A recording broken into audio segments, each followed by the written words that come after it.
d'accueillir le professeur Jean-François Collet, qui en fait est aujourd'hui co-directeur de l'Institut de Duve. Il est aussi prix quinquennal du Fonds national de la recherche scientifique, prix prestigieux Joseph Mézin, et titulaire de la chaîne Francky. Il travaille bien entendu avec l'unité et passer la parole. Organiser des présentations sous forme d'interview, alors à vous l'honneur. Et on va commencer par cette question finalement assez simple qui va vous permettre de vous présenter. Donc en parallèle de votre poste de co-directeur de l'Institut de Duve, vous enseignez aussi à l'UC Louvain. Alors comment s'articule votre travail autour de ces fonctions? C'est une très bonne question. Alors, il est vrai que l'essentiel de mon temps, je le consacre à la gestion du laboratoire, à mener les projets de recherche, à trouver de l'argent pour financer les recherches, à écrire les articles, à présenter nos résultats dans les congrès et autres. Ceci dit, l'enseignement occupe également une place importante, à la fois dans mon agenda et dans mon cœur. Et pour moi, la recherche d'un côté et l'enseignement de l'autre sont complètement indissociables et indispensables, en tout cas à mon niveau personnel. Il y a comme une espèce de va-et-vient entre les deux qui permet d'apporter l'oxygène qui vient stimuler mes activités professionnelles. Et en termes d'enseignement, il y a peut-être deux mots qui me tiennent à cœur. Le premier mot, ça va être, c'est un peu évident, mais c'est transmettre. Il est quand même très stimulant de pouvoir transmettre aux plus jeunes générations ce savoir dont nous avons nous-mêmes hérité. Et puis l'autre mot, c'est un mot double, c'est esprit critique. Il est très stimulant aussi de pouvoir aider à former les plus jeunes à avoir un esprit critique aiguisé. Alors votre cible en tant que chercheur, ce sont les bactéries résistantes. Quelles sont, selon vous, les contributions essentielles que l'on vous doit? Alors, il est difficile d'aller trouver quelques résultats particulièrement importants parmi les différents résultats parce qu'on est biaisé. Chaque résultat a une histoire aussi humaine et autres. Mais voilà, maintenant si j'essaie de prendre du recul et je me suis dit, tiens, oui, en 2100, si quelqu'un se penche sur les travaux de mon laboratoire en 2100, qu'est-ce qui restera? Je pense qu'une découverte qui restera, c'est le fait qu'une bactérie, les bactéries à Gram négatif, et Escherichia coli en particulier, va exporter et disposer sur sa surface extérieure des protéines qu'on appelle des lipoprotéines.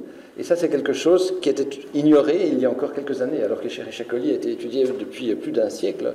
Et on a non seulement trouvé cela, mais on a aussi identifié une des machineries qui apporte ces protéines. Donc ça, je pense que c'est important, parce que ça ouvre beaucoup de questions.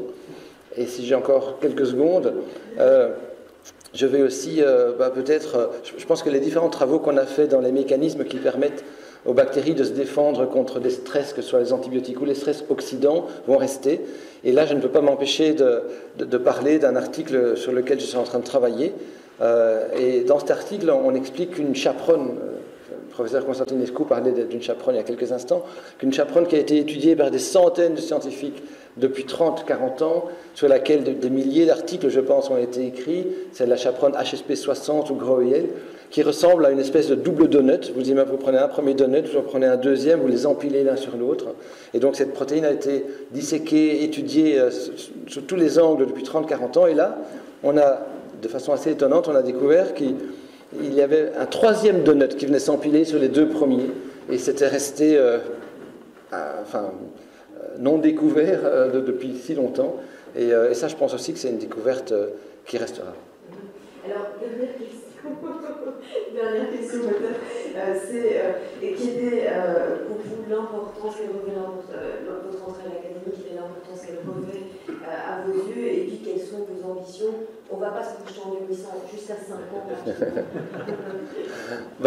C'est une reconnaissance, c'est un honneur, et donc je remercie les membres de l'académie de me témoigner de leur confiance, de m'avoir témoigné de leur confiance. C'est aussi un encouragement et une stimulation supplémentaire. Alors c'est vrai que je fais de la recherche essentiellement fondamentale, même si nous cherchons des applications dans la production de biomédicaments ou de nouveaux antibiotiques, mais donc ça ancre encore plus nos recherches dans la recherche biomédicale.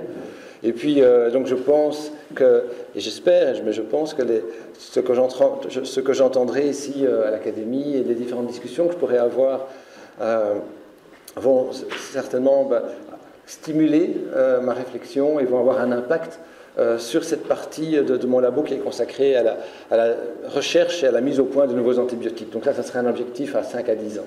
Voilà, alors restez là pour les prochaines secondes parce que vous allez recevoir vos insignes de l'Académie. Je propose à ceux qui sont dans la salle de sortir leur appareil photo parce que je ne suis pas au bon endroit pour faire des photos, mais je vais me lever pour que vous ayez un souvenir. Je remets mon masque. Non, pas pour la photo. Alors, toutes mes félicitations. Peut-être comme ça, oui, voilà. Merci. Voilà, je vous remets l'insigne de l'Académie.